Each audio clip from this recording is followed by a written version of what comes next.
Hi, my name is Vikki Hill. I'm the Project Associate for Creative Mindsets and Associate Lecturer for Thinking Teaching here at University of the Arts London, and I'm delighted to welcome with me today Dr Theo Gilbert.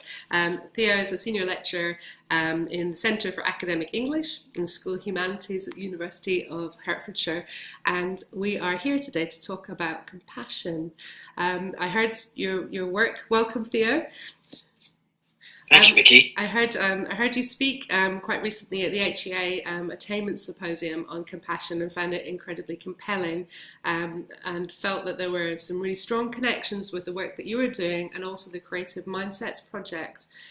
So I really wanted to ask you just to start off, really just to sort of tell us about your work, how it started, how it came about, how it's developed. Well, my work has come about from an interest in trying to access those wonderful resources of compassion. That is to say, the ability to notice, not normalize distress, and do something about it. That is a definition of compassion that is shared now from a lot of scholarship in neuroscience, group psychology, group psychotherapy, clinical psychology, anthropology.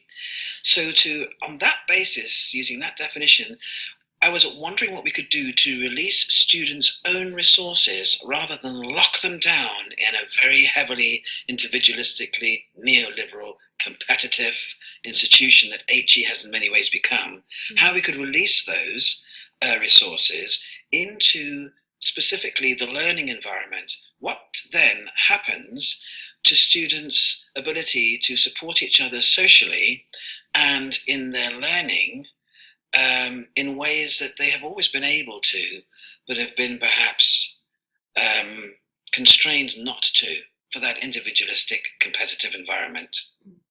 And it turns out that the scholarship from these other disciplines is waiting to be taken off the shelf by, of all places, the Centre of Intellectual Excellence, the HE institution, and yet that isn't happening yet. How odd, how very odd.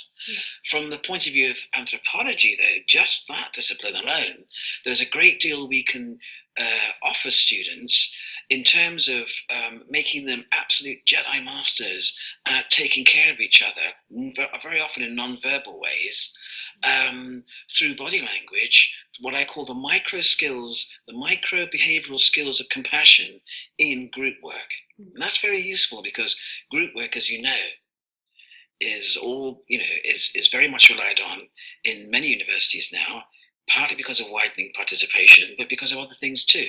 So I'm interested in repairing fractured, clearly, obviously, observably, demonstrably fractured communities of students, divided in terms of ethnic lines, religious lines, you name it, it's there. Nobody's to blame, but it's students keeping themselves safe as far as they can socially with people they feel less challenged by, less threatened by. And that's not what an international university is supposed to be about. So for me, we can release students' will, and it's definitely there. There's a huge appetite among students for this, to be compassionate to each other. We start to change the landscape of their social experience and their learning experience, and I argue their academic achievement. And that also pertains to the attainment gap. That's great. Thank you, Theo.